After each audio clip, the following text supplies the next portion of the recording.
bienvenidos a los que no estuvieron hoy a la mañana, a los que estuvieron, otra vez bienvenidos. Este ya es el segundo panel.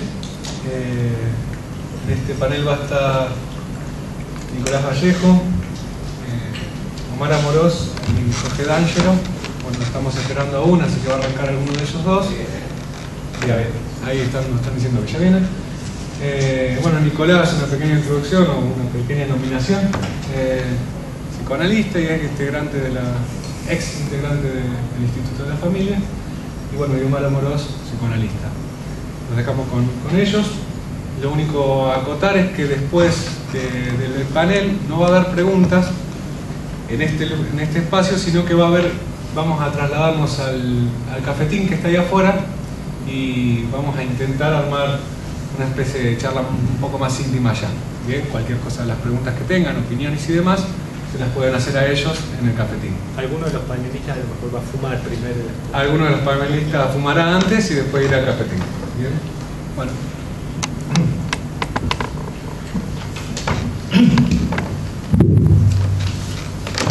Bueno,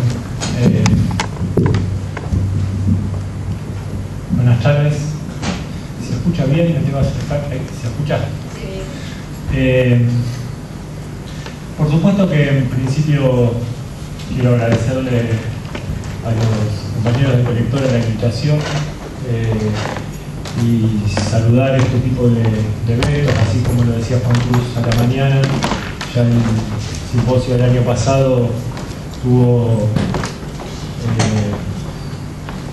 muy buena participación, repercusiones. Me parece que son instancias más que necesarias y que ellos están acometiendo con todo el esfuerzo y el deseo puesto en ello, y me parece indispensable.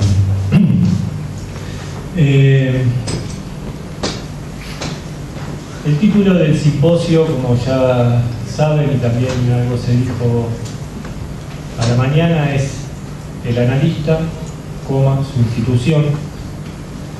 Yo en algún momento, hace unos años, me invitaron a formar parte de un panel donde también había una titulación donde la coma estaba puesta en juego, y digo esto porque no vale repetir los chistes, pero bueno, yo decía ahí, y lo repito, que pareciera que todo se juega en esa coma, aunque Juan Cruz decía que ahí, bueno, o sea, un secreto. Pero me parece que la coma esa es el psicoanálisis se juega en esa coma. De todas maneras, me parece que a ver, muchos conocerán que el término institución es polisémico. Esto lo dice, entre otros, pero lo dice y lo trabaja fuertemente Castoriadis. Es polisémico en tanto da cuenta de un acto, y luego el acto de instituir, y por supuesto lo que él llama las instituciones segundas, o ya lo que serían agrupamientos en relación a ciertas normas y demás. Pero fundamentalmente de lo que él habla es de la institución de la sociedad. Esto básicamente hace referencia a la no naturalización de las sociedades, a que efectivamente en determinado momento el colectivo anónimo instituye una sociedad como tal, y que así como se puede instituir, es decir, haber un acto de creación, también puede haber un acto de destrucción. Por lo tanto, hay lugar para la novedad.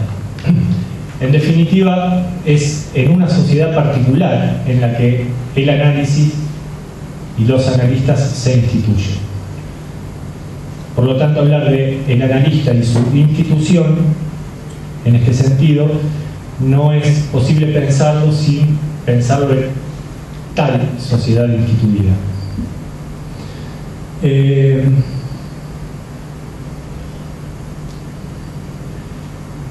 Ramiro en la invitación me comentaba algo así como que una de las muchas ideas cuando pensaba en este simposio era que algunos analistas pudieran dar cuenta de alguna experiencia en función de esta titulación del simposio.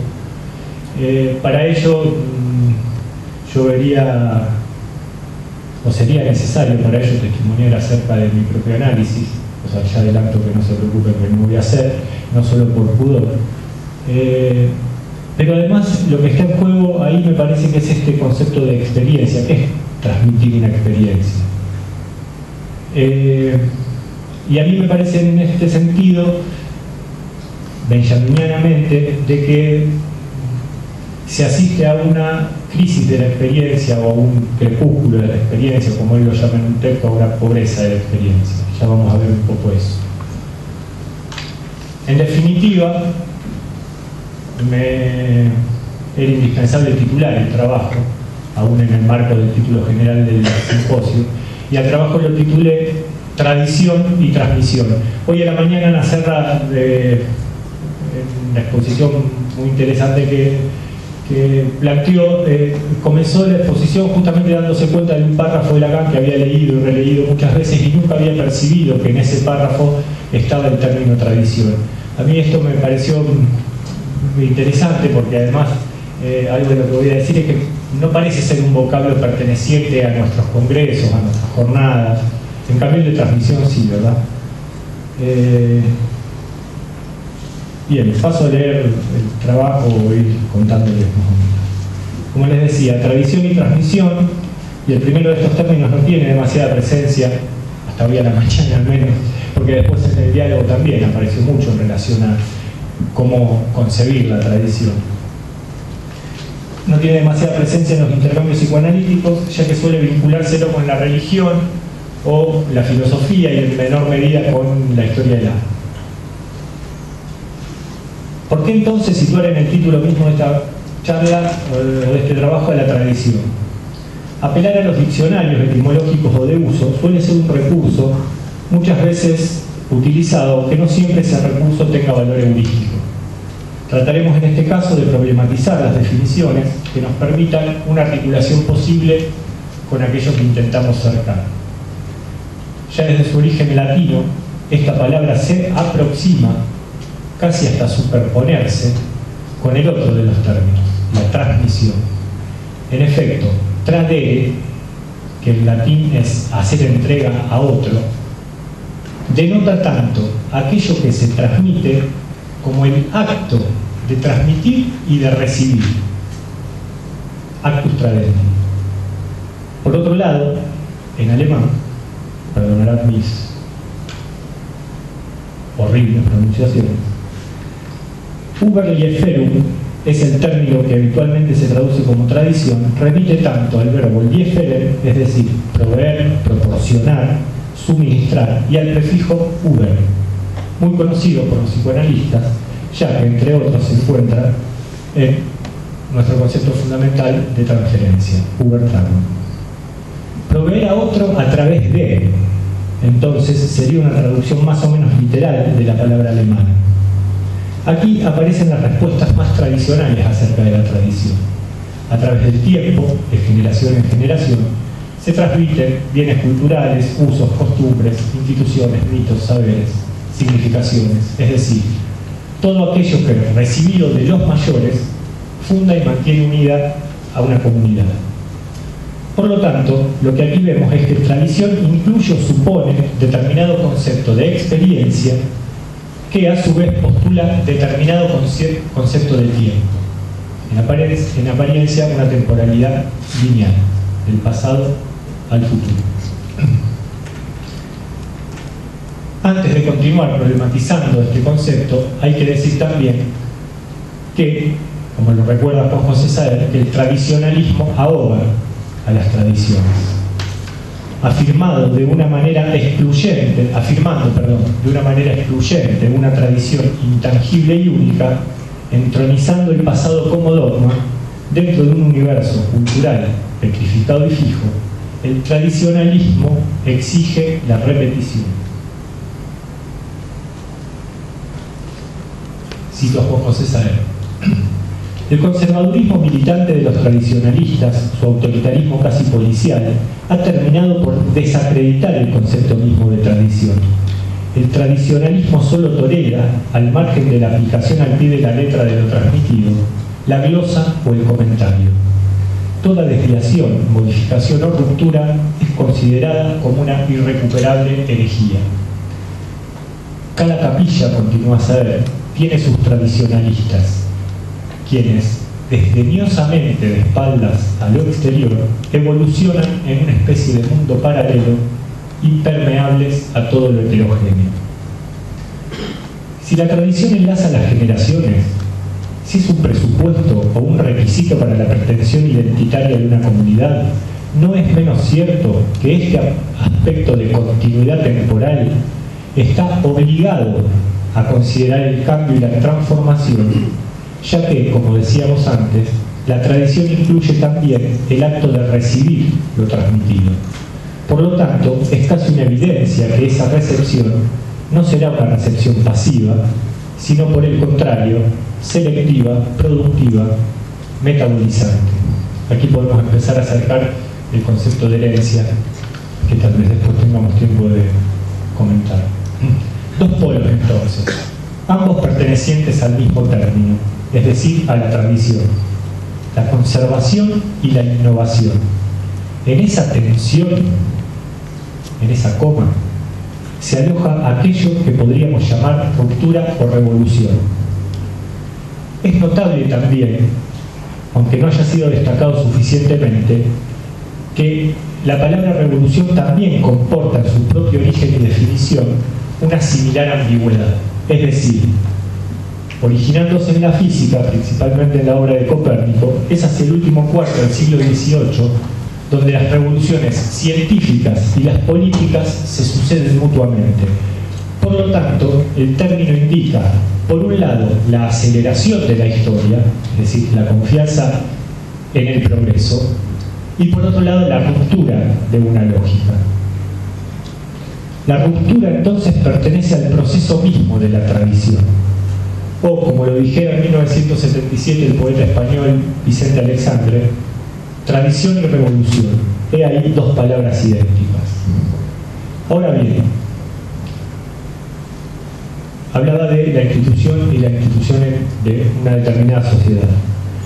Hay un excelente y complejo estudio llamado Ruptura de la Tradición, de tres intelectuales españoles, Amengual, Cabot y Bermal, editado por Trota en el 2008. Los editores plantean en la introducción lo siguiente: hay que calibrar el significado de la actual crisis de la tradición, que se suele calificar de ruptura, entre cuyos efectos hay que destacar la entrega del individuo a las cambiantes e instantáneas actualidades con la falta de orientación y la arbitrariedad que de ellas se deriva. Y agrega: una característica de la conciencia de nuestro tiempo es la percepción de que se rompe continuamente con el pasado.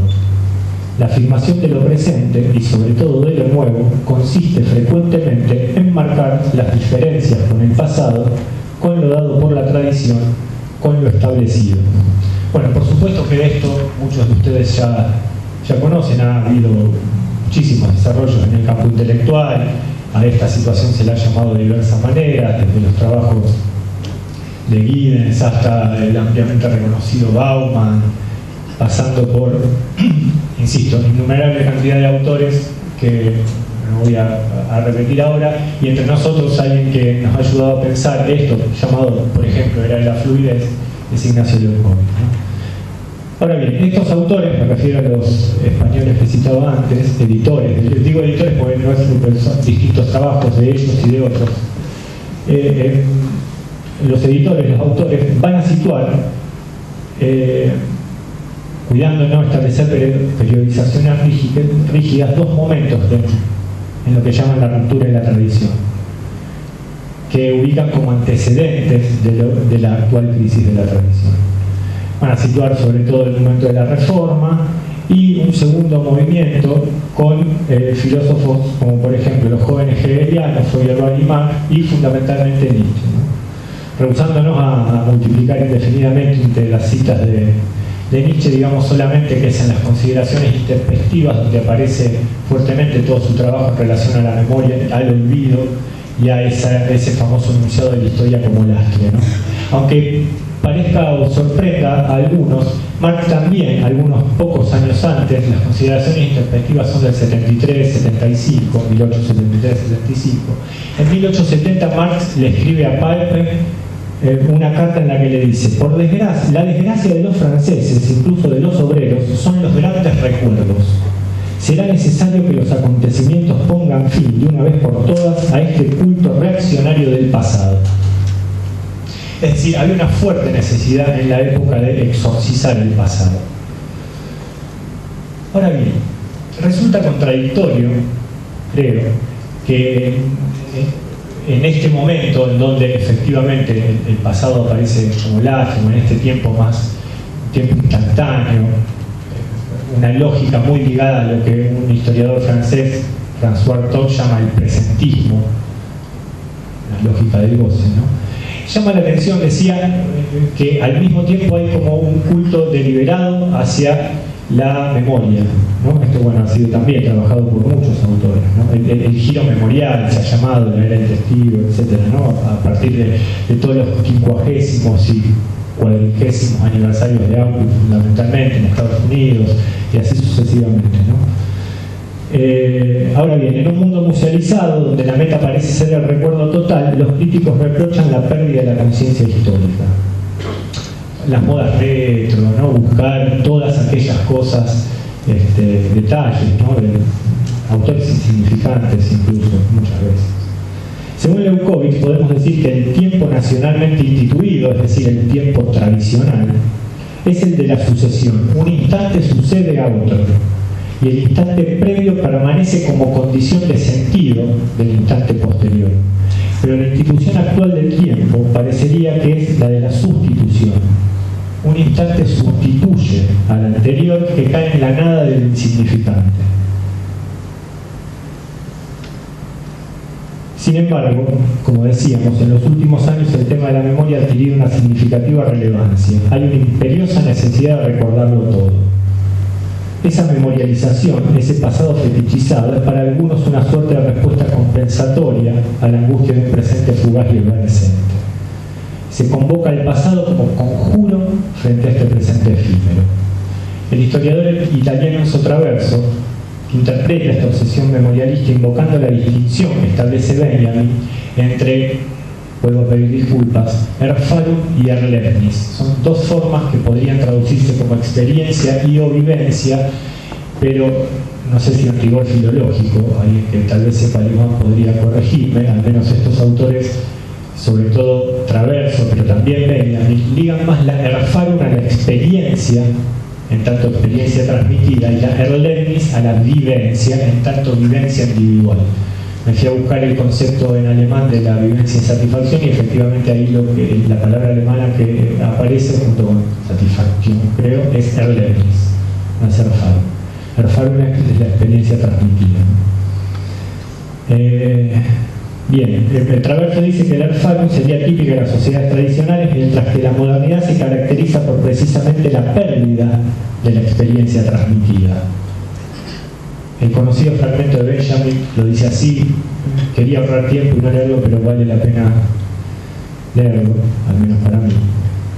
Benjamin dice: una generación que todavía había ido a la escuela en tranvía tirado por caballos se encontró súbitamente a la intemperie, en un paisaje en que nada había quedado incambiado excepto las nubes.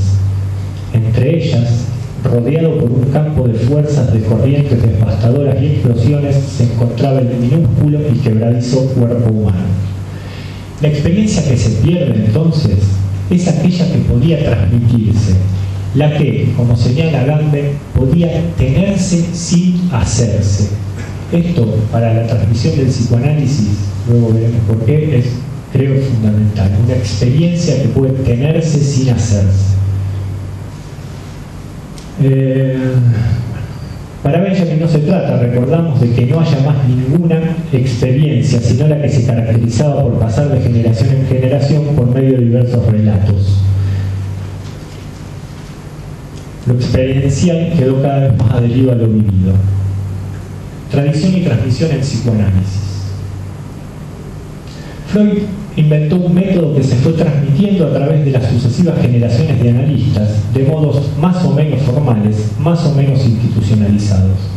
Hoy nosotros somos receptores de esa tradición y al mismo tiempo transmisores eventuales de una herencia cuya repercusión futura no podemos ponderar aún. En esta cita extraída de la bitácora de un psicoanalista de Oscar Sotolano, nos encontramos con casi todos los términos que queríamos mencionar en este trabajo. Receptores de una tradición, transmisores de una herencia.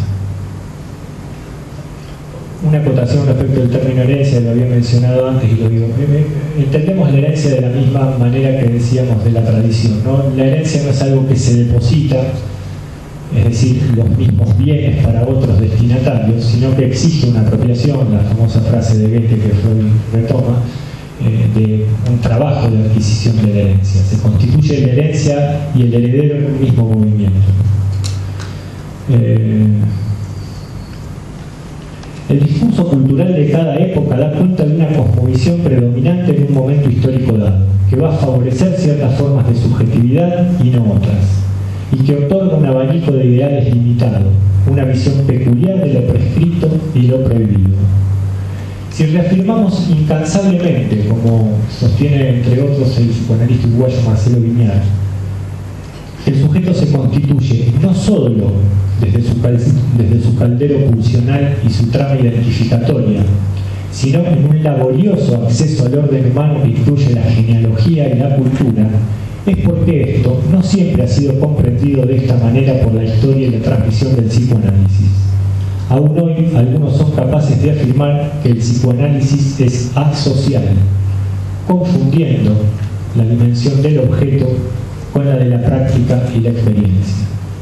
Porque si bien es cierto que nos rehusamos a producir causalidades simples entre psiquismo y época, ya que se corre el riesgo de perder la dimensión del inconsciente en tanto extranjería radical, como diría Lagrange, producto o consecuencia de un complejo proceso de inscripción y metabolización, no es menos cierto que el psicoanálisis es una práctica que se inscribe en el tejido social y como tal no es posible pensar las condiciones de la transmisión sin pensar las condiciones de la práctica.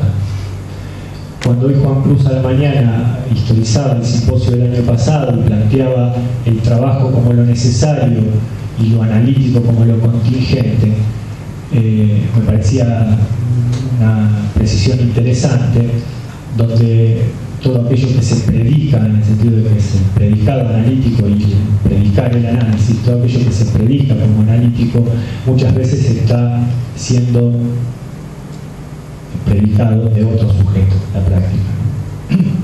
En efecto, parece casi una perogrullada decir hoy que el mundo se ha transformado notablemente y que los analistas debemos ponernos a tono con los nuevos tiempos.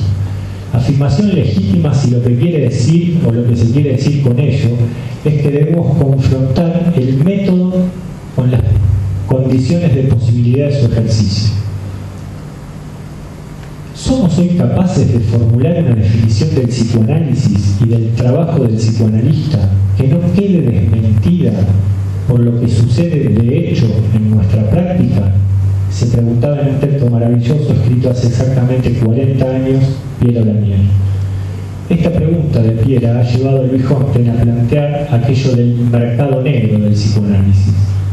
Una cosa era lo que se hacía de día en los consultorios y otra cosa era lo que se decía a la noche en los congresos, que se hacía en esos consultorios.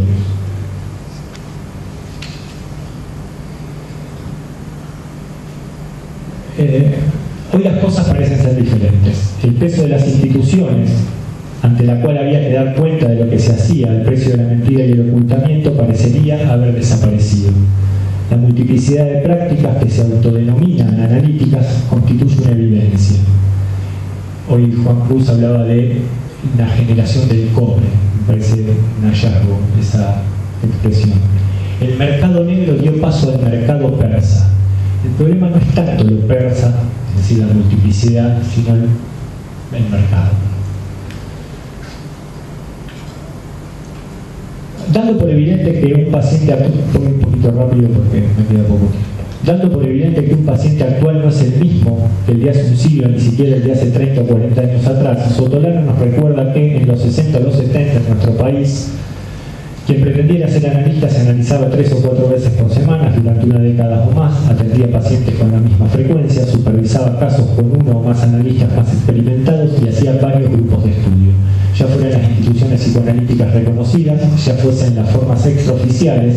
Se cumplía con lo que conocemos como las 3 patas de la formación: análisis personal, supervisión y seminarios. En este sentido, agrega en el contexto de un empobrecimiento creciente, ahí para mí también vale la generación del cobre. En el contexto de un empobrecimiento creciente de las capas medias que usualmente accedían al análisis, se fue produciendo una modificación gradual y casi imperceptible de la experiencia de los analistas. Digo bien, experiencia de los analistas, no solo de sus pacientes, analistas en tanto que pacientes. El número de sesiones de un análisis se fue espaciando de modo gradual hasta que hoy por hoy sea bastante inusual que un analista se analice más de 2 veces por semana, por lo general una y hasta quincenal. Sotolano atiende rápidamente la posible objeción de hacer pie en el número de sesiones, ya que allí plantea una distinción fundamental. La frecuencia forma parte del encuadre y no del método, etc. Está por saldada las trasnochadas discusiones de si un análisis se define por el número de sesiones y pone como ejemplo el hecho de que un análisis de más de una década, un promedio de 4 o 5 sesiones semanales con analistas incuestionables, no han garantizado siempre, por ello, mejores destinos mentales.